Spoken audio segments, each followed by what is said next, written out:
Today I'm going to be working on my Icarus painting, which I'm so excited about.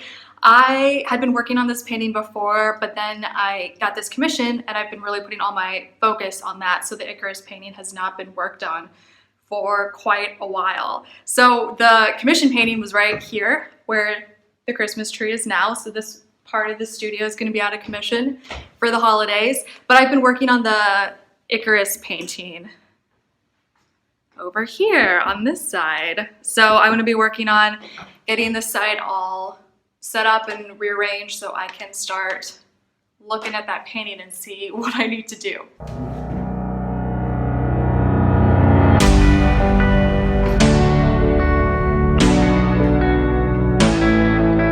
This is my light box that I use. I got it off Amazon by Mount Dog.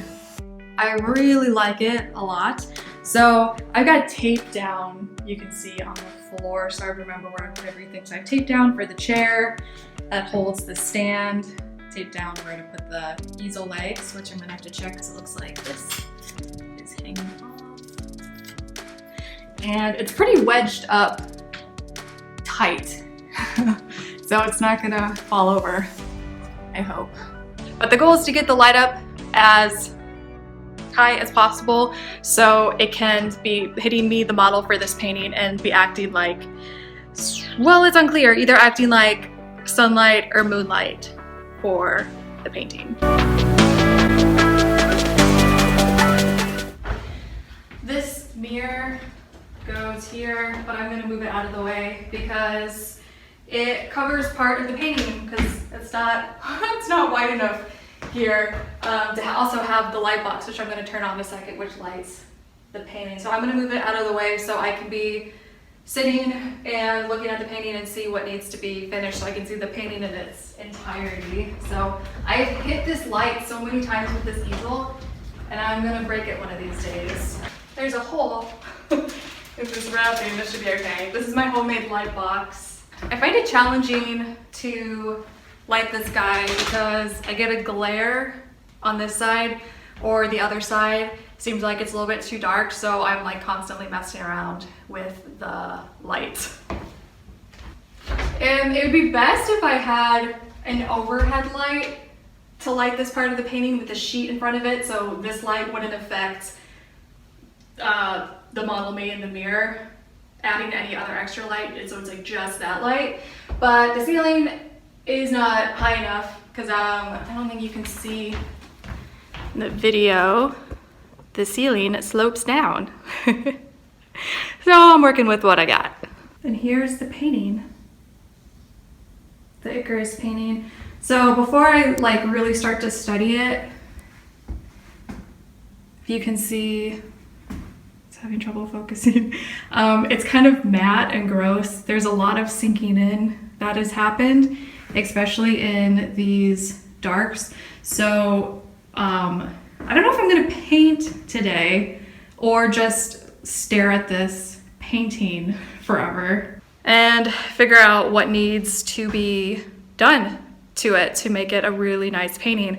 I feel like it's in a middle stage right now and there's a lot that I want to do with it. Make sure that this thing looks like a wing and then this thing looks like a wing, especially this one does not look like one yet. But I'm going to oil it out first so I can make sure that I'm seeing all the values and colors as they really are. It'd be awesome if I can oil out and then paint on it the same day, but I don't know if that's gonna happen, but I need to oil it out so I can see what I'm looking at. I'm going to use Oleo Gel by Rubloves, which you can get at Natural Pigments. I really like this stuff for oiling out a lot. It does the trick where it saturates the colors again, but it doesn't go too glossy. So you can still like see everything. It's not like a distracting gloss. So these are my medium cups, and so when I use the Oleo Gel, I put it by it's like the medium section of my palette. I might need more than that, but the goal is to go as thin as possible with this stuff. Really with anything, when you're oiling out, you just want to make sure that it's going to be as thin as possible. Pick out which brush I'm using.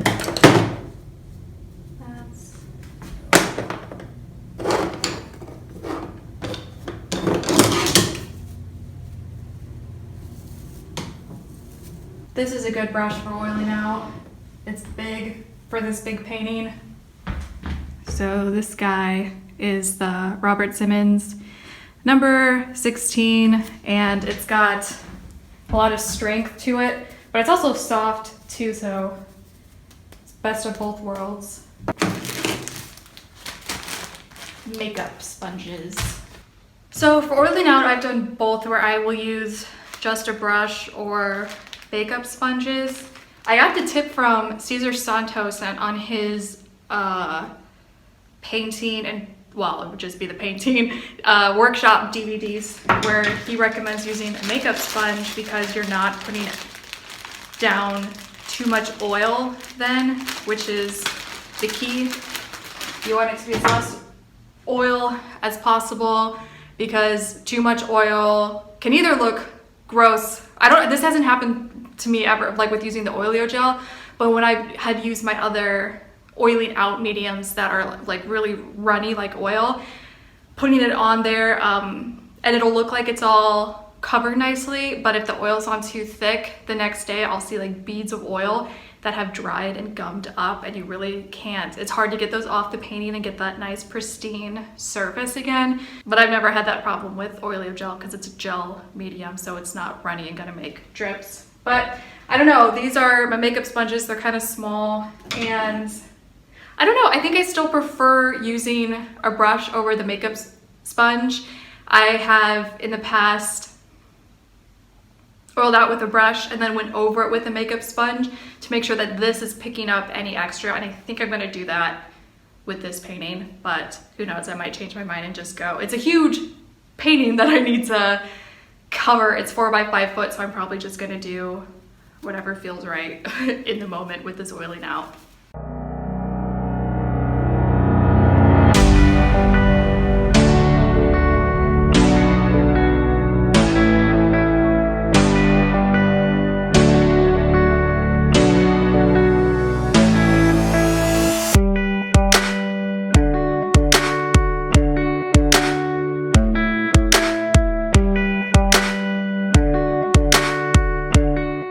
Okay, so I just took a paper towel with my, not varnishing brush, my oiling out brush, and you can see some paint is still transferring off it. So this painting has been drying for, I haven't worked on it for 2 months, I think. So that's crazy that still some paint gets off of it. Now, what I do is I start in the light section. I don't know if my camera was recording or not, but I started with the figure, the lights in the figure, and then this is like the next brightest part, so that's why I worked down there. So, and then I'm gonna go around the figure and work out that way. So if paint is transferring off, since I've already worked in the lights and I wanna keep those bright and light, I start there first so that I'm not pulling in dark paint over the light parts. This is taking a while. I think I'm a little bit more than halfway done.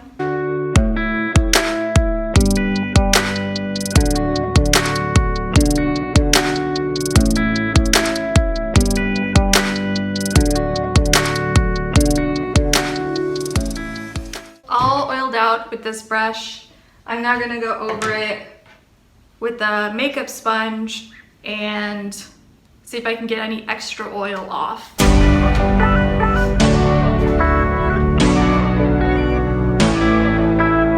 Actually, I'm gonna start in the figure first, so I'm not gonna be pulling any darks into the lights then.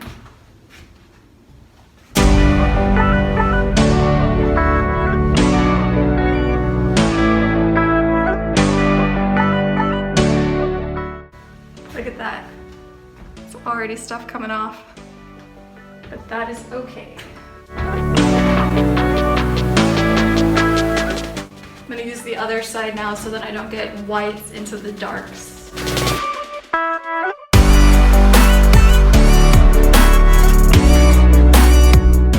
yeah, you can see how much paint came off. And like I said, I hadn't worked on this for about 2 months. And so that recommendation not to varnish your paintings until after 6 months makes a lot of sense, because it certainly it looked and felt dry, but then adding that oil to it pulled some paint off. So that's good to know. So that took a long time, but it's good to go over it, because while I was going over it, I could get familiar with the painting again, seeing how there's like a nice buildup of paints in the face and the brush strokes that I have in the water around her. And then like in this area, it's a lot thinner, and in some parts it's like so thin that you can see white little patches of the canvas showing through, which I don't want to happen. I don't want to see that white patches. So it's good to know what's going on with the painting again. I'm gonna wash my hands now, because I think I got a bit of oilio gel on it. So just to be safe, wash my hands, and then I'm gonna move all this aside, set up my chair, and then study the painting for a while.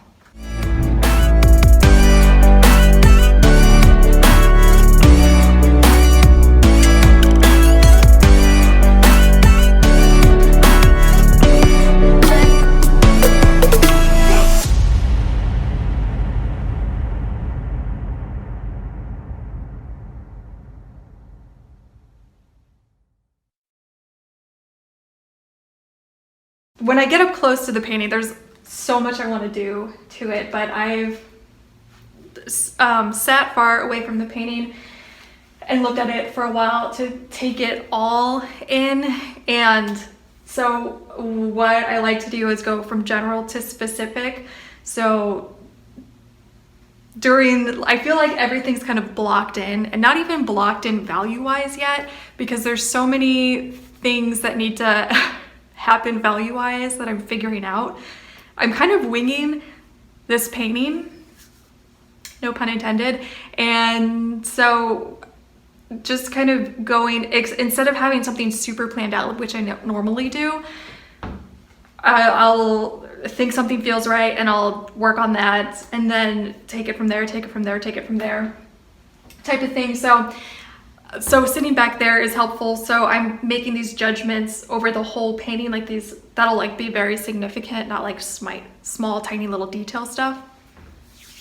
So my plan is this arm here needs to be cut up, and also just the way that it's jointed with the figure feels awkward. So I want to work on that and work on mostly the figure. I feel like the face is farthest along in the painting, so I want to catch the rest of the figure up with that. So with the clothing, the hands and the arm, and then maybe work on the reflection in the water, because I want the figure is the brightest thing, and then there's this glowing light reflecting on the water around her, and then also this is so hard to do this backwards. So this part of the wing needs to get brightened up, and then also this wing right here that doesn't look like a wing yet, I need to make that look like a wing and get it to be brighter as well. So those are the things I'm going to be focusing on first. I was worried when I was finishing, when I was working on the painting before I took that break to be working on that other painting, I was worried that this painting was looking too yellow and too warm, but I don't think so anymore. I think I'm liking the balance. I'm definitely going to be adding a lot more cools and warms all over it, so it has a better balance, but I like the warmth in it right now with the figure. Also, I do have taped up here on my studio, this is the concept image right here, which is done in charcoal. So you can see, like, so this wing needs to get brightened up a bunch, and this side, and the figure's the bright. I like how I want the light to kind of swirl around, and it's starting to in the painting, but definitely not as dramatic as what I want it to be. So that's definitely what I'm going to be focusing on, hopefully tomorrow when I paint it. But I've been doing a lot of gallery prep stuff, and that is coming along really nicely, and I'm almost finished with the computer work for it, like writing the artist statement and biography. There's a few drawings that I'm going to be touching on too, but I think I'm going to move over to that now and work on the documents for it, and so that'll give me a really nice fresh day tomorrow to start painting on this guy again. And that wraps up this diary entry. I'm Jennifer Marie Keller. Feel free to subscribe to this channel if you've not done so already. Also, down below I have all the links to my other social media accounts if you want to check those out, and sign up for my monthly newsletter, which you can do by going to my website at jennifermariekeller.com, scrolling down on that first page, and you'll see where you can put your information in.